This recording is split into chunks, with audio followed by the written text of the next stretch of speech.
Hey everyone, Cooper here, host of the fine podcast you're listening to. I just want to let you know that the episode you clicked on has a format that is very heavily inspired by a podcast called The Bookening. To be clear, our thoughts and opinions in this episode are our own, but the format is very similar to this podcast. I just wanted to give you a heads up and give credit where it is due. With that out of the way, enjoy the show. Coming up next, Booking It reads Beowulf and Sir Gawain and the Green Knight.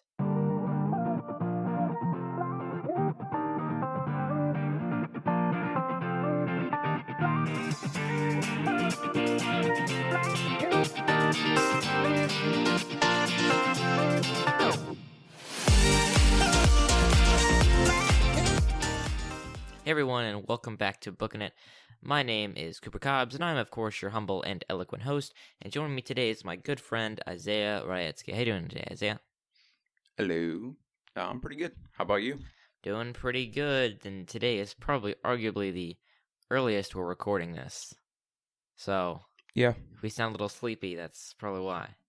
It's not even that early, but, it's early. Anyway, Isaiah, you told me just before we started that you went on a run, so you want to elaborate on the folks on why you went on a run? I want to go hunting, and my uncle said I can go hunting with him if I can run 2 miles, do like 25 push-ups, and do some pull-ups. Hang on, for the listeners, is this the infamous Uncle Sebi? Yes, one of our Patreons, actually. I was just running I ran 2 miles this morning, and yeah. Cool. What a legend. Anyway. Yeah, I'm tired. Speaking of Isaiah being a man and running a mile or 2 miles, whatever it was, today we're talking about a real man, 2 real men, Beowulf and Sir Gawain.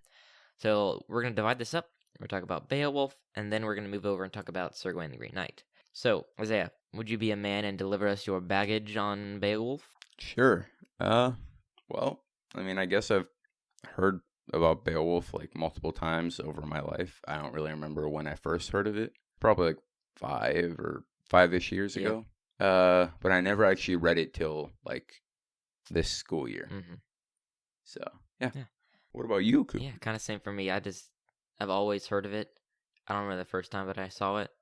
And then Tolkien's talked about it and other things and blah blah blah. And then obviously this year we had to read it for school, and here we are today talking about it. Here we are. So anyway, the version that we read, I would not recommend to you guys, and I want to lay most of the blame on the fact that we read a bad translation. It was the Dover Thrift version, translation by somebody called R.K. Gordon or something like that. Don't read it. It's translated into prose from the original poetry. So first off, Beowulf's supposed to be a poem, so yeah, don't get it. But then also, I'd recommend, I don't have another version that I've heard of. I haven't actually read it, but it's the Seamus Heaney version.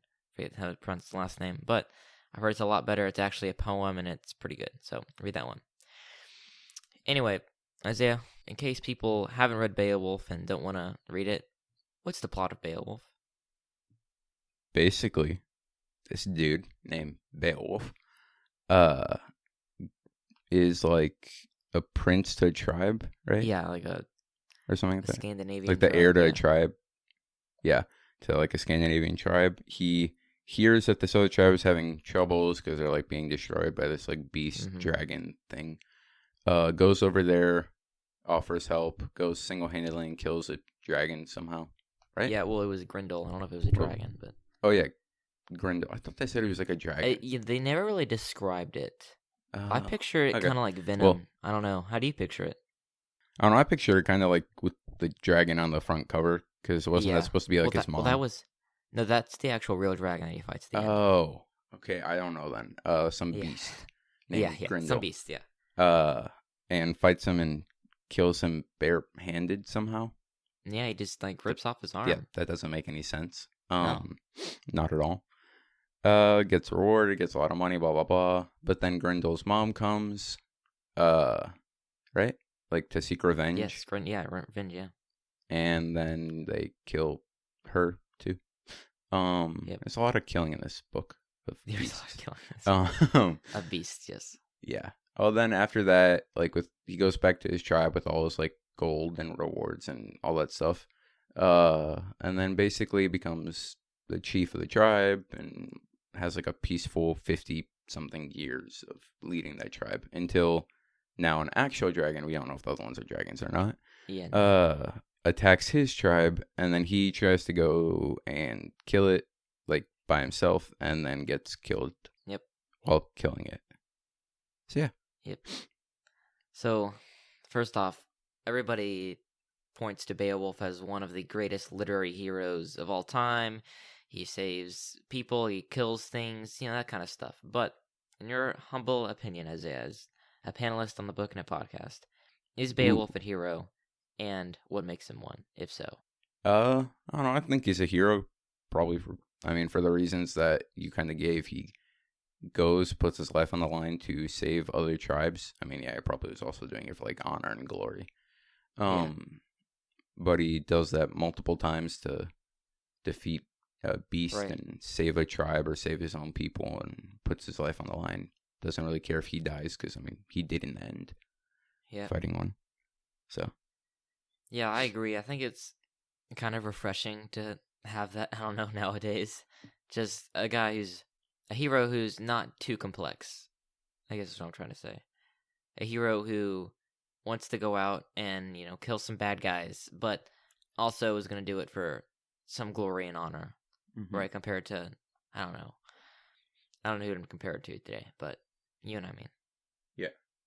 So Grendel is obviously known as, at least by many, as one of the I don't know, most known literary monsters, I guess you could say. Really? Just kind of a thing. Yeah, I don't know, just people. I had never heard of him until I read the book.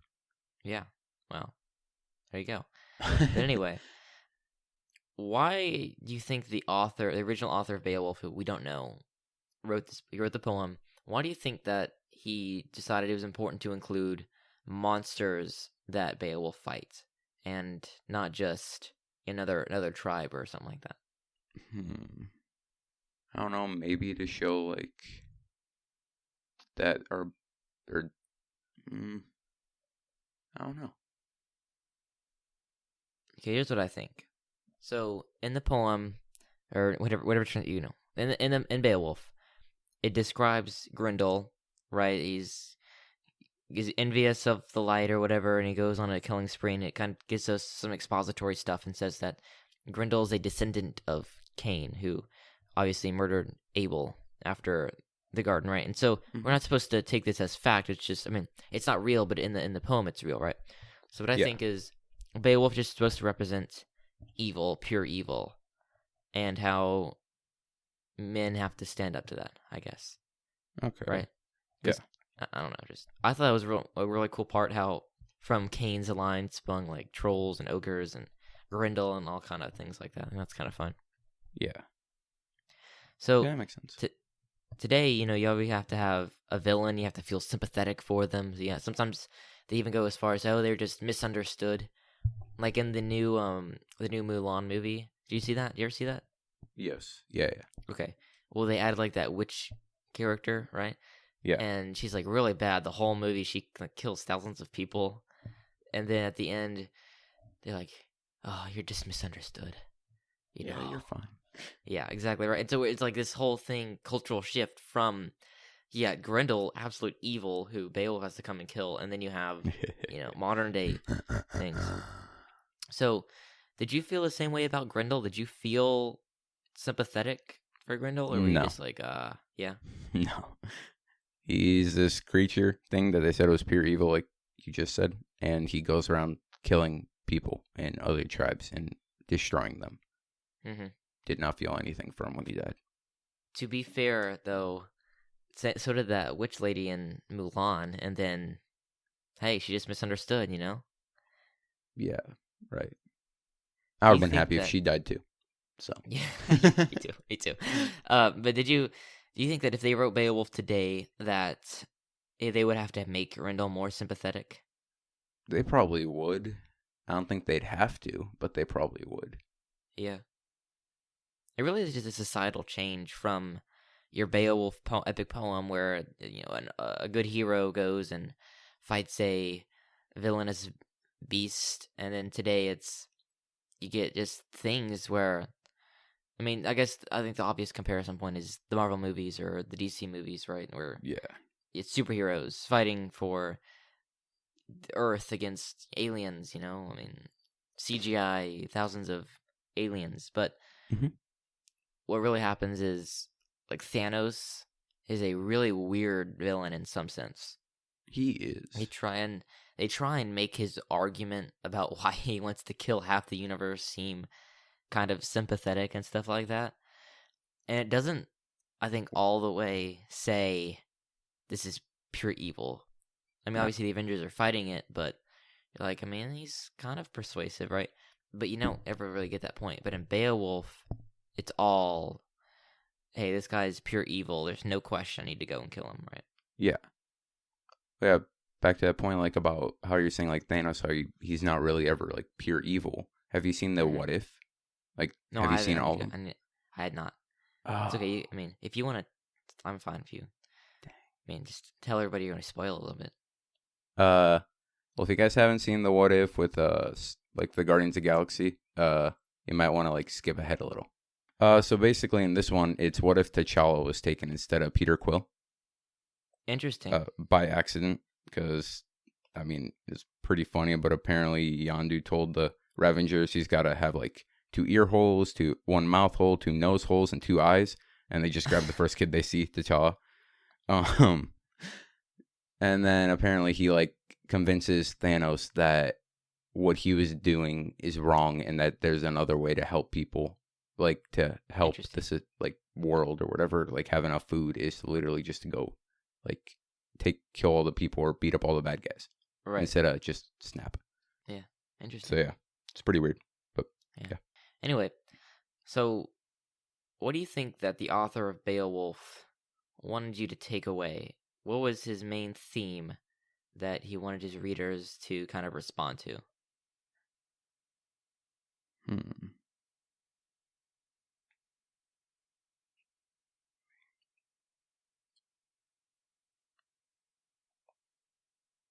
I'm trying to remember the whole thing. I don't know, just I don't really know because all I can Yeah. focus on is him fighting Grendel because that's kind of all I remember. You know, that might be it. Just, hey, Grendel represents evil. Sometimes all you need is a good guy to step up and say, hey, I'm going to take on this evil. Right. Yeah.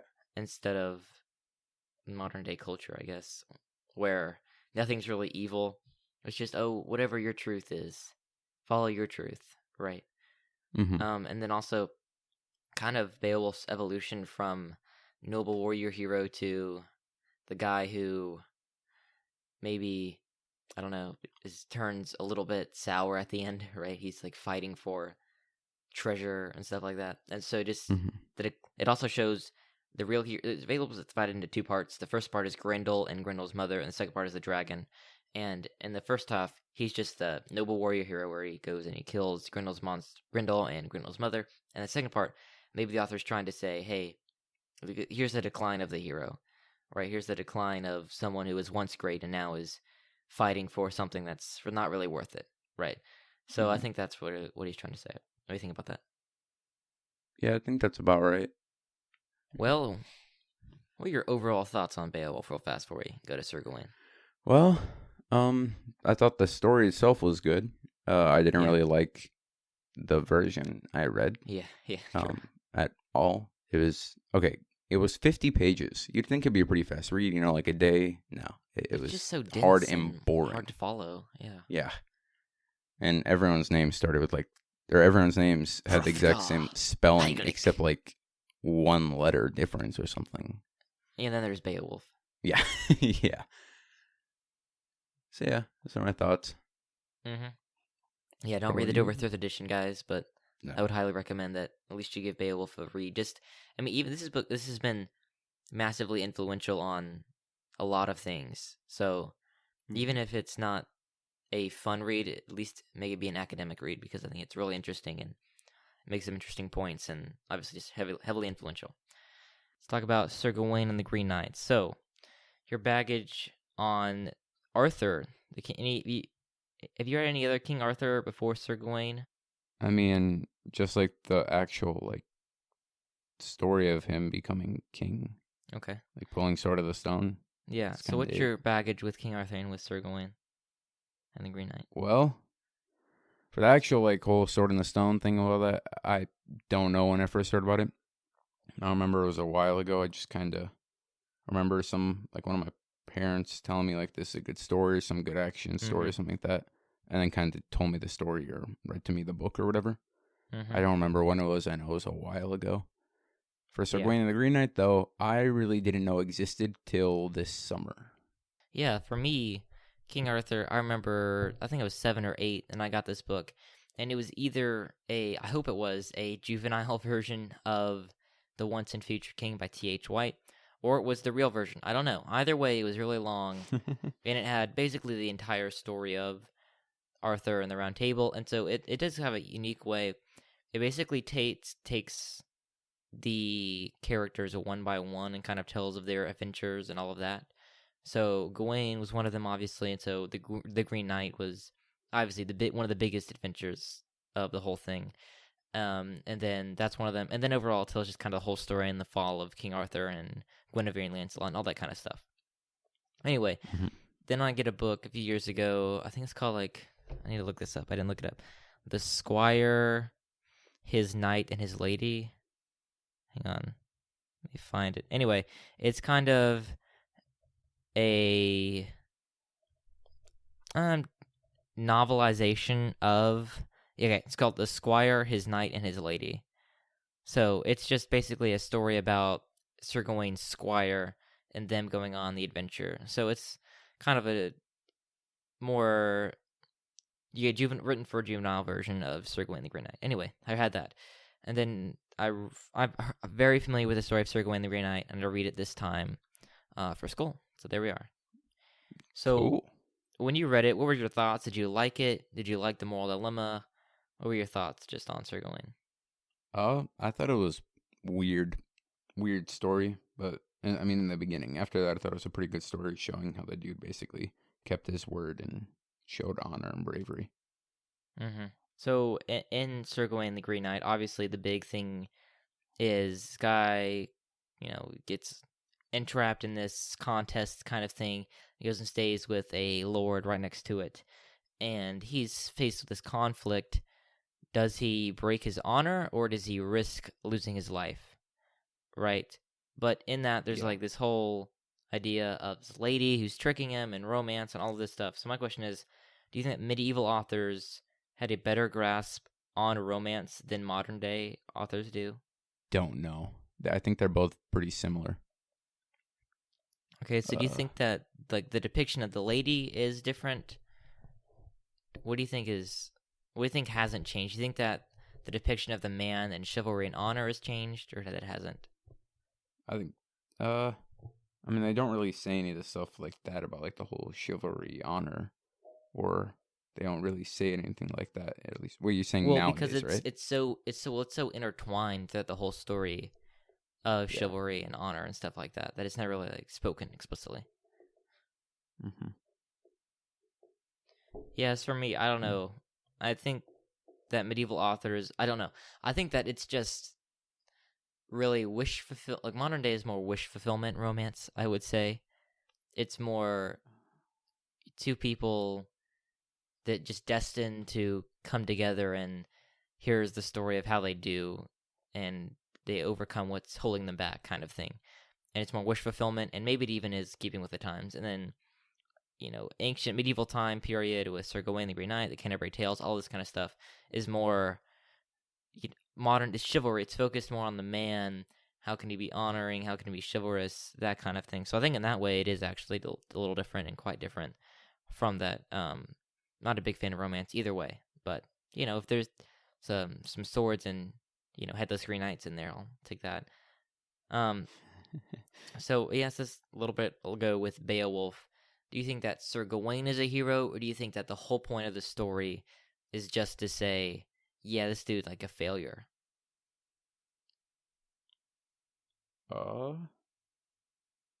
I think it's just to show, um, like that he was actually a very honorable knight, and that he makes mistakes, but he learns from them, or he makes up for them, and that you pay for your mistakes. Right, for sure. I think that Sir Gawain the Green Knight, I think it's actually really, really good in terms of just a, just a really cool story, really cool moral, all that kind of stuff. Just how a man can get trapped up, but always know that honor, especially like when it is written in the 1400s or so, that honor sometimes is more important than anything else, right? And how you need to learn from your mistakes and these kind of things, right? Do you think that Sir Gawain is a better hero than Beowulf, or do you think that he's a worse hero? I don't know, I think they're both heroes. I just think Sir Gawain was more about like the staying true to his word and being honorable and all that. Yeah, for sure, I agree. I think that in Beowulf, you see the glory of the youth and the eventual decline, and Sir Gawain, you just get this guy who really wants to do right. I mean, he's playing off this woman's, advances, I guess you could say, and then also at the very end, he's shamed, but he wears it proudly, and he's going to learn his lesson. He's going to take it away, and he's going to be chivalrous again. So in that matter, I'd say the Sir Gawain is better. So, what do you think was the whole point of this book? Was it just supposed to be a commentary on chivalry? Was it supposed to be just a medieval romance? What was it? What was the point of Sir Gawain the Green Knight? I think it's kind of both. Because it had, like, it was talking about chivalry and, like, being chivalrous and how that's, like, very important to a knight, and that's basically their whole job. Yeah. Like, that's what they do. But then it was also, like, the whole romance thing and, like, a adventure story. I agree. What do you think it is? Yeah, I think, again, it's just to present this moral dilemma of someone who... I mean, it's just a really cool story, I think, too. Just the author thinking up, this guy's going to go on a journey. He's very courageous in taking this challenge of a headless knight. He knows he's probably going to die, yet he's going to honor his word. And then he goes there, and he's staying with the Lord, and then the Lord, basically, who is the Green Knight, we find out, tricks him and kind of engages in this contest to where he sends his wife to kind of basically try to trick him into lying to the Lord, right? Into giving him something that he's not going to want to give to the Lord, right? And so at the end, when he shows him he has the girdle, then the knight's like, well, you failed the challenge, basically, right? But I think it's just really cool to show how he learns from his lessons, how he curses his wrongdoing, and he changes away from that. So I think that's really what it's about. A man who was trying to be chivalrous and got tricked. And he basically betrayed himself and is going to, I guess, try to do better from now on. So, in Sir Gawain the Green Knight, after the reveal, Sir Gawain says, basically, cursed am I, because I have showed covetousness and cowardice. Is that true, or is that just someone ranting about how bad they are?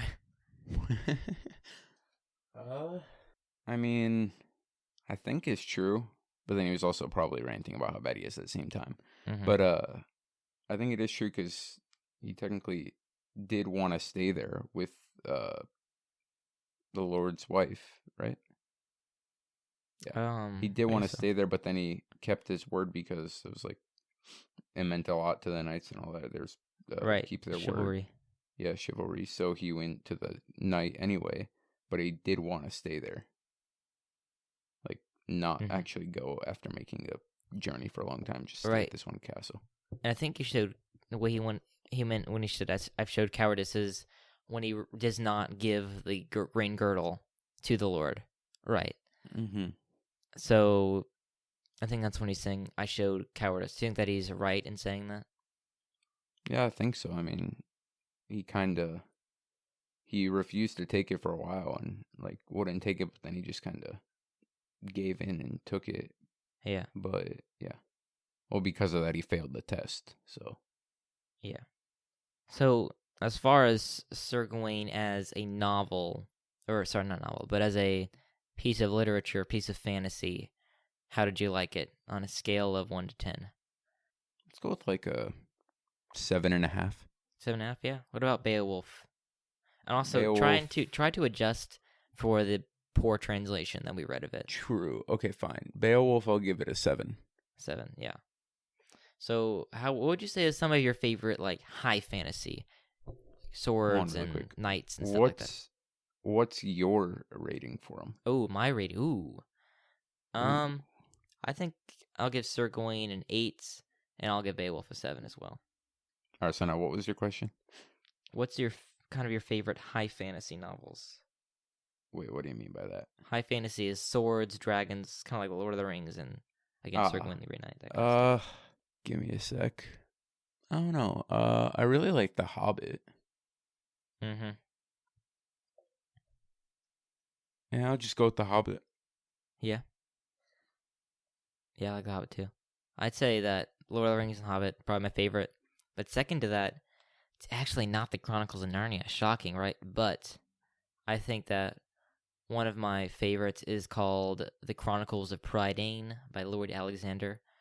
I think it's really fun. I think he's really underrated, and I really enjoy it. So I highly recommend that one. Interesting. Never heard of Anyway, yeah.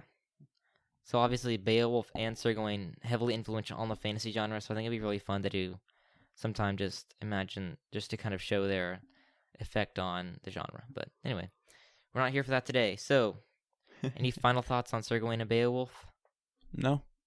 All right, well, let's do some donor shout-outs. Yes. What would someone do if they wanted a donor shout-out, Dad? I mean, Isaiah, gosh. Wow. Dad. They'd have to go to patreon.com/bookinit and donate to any of our tiers that are $5 and above. That's right. Mm-hmm. All right, so what are we doing for donor shoutouts this time? I have no idea. Okay, let's see how far we can get with this one. If not, I'll help you out. I'll read the donor, and then you say what type of sword. Actually, let's just say type of melee weapon that they would use. All right, give me a second. Just do type of melee weapon. Okay, you should have enough for that one. Maybe. You could get I want to find some sword. interesting ones, so all right, come on. Okay. Start. Okay. Nana. Let's go with the Claymore. Claymore, all right. Yes, that is a sword. We have Van Pappy and Wayla. Let's go with a dagger. Oh, good one. Let's go with your grandparents, Mike and Sylvia. A scimitar. All right. Probably pronounced it totally off. Mr. and Mrs. Raetsky, your parents. Let's go with a halberd. Halberd, yep. Halberd, yeah. All right. Next up, your Uncle Sebi. Trident. Ooh. Next up, your cousin... Oh, sorry, no, your aunt and uncle, Jenny and Sam. Bayonet. Yep.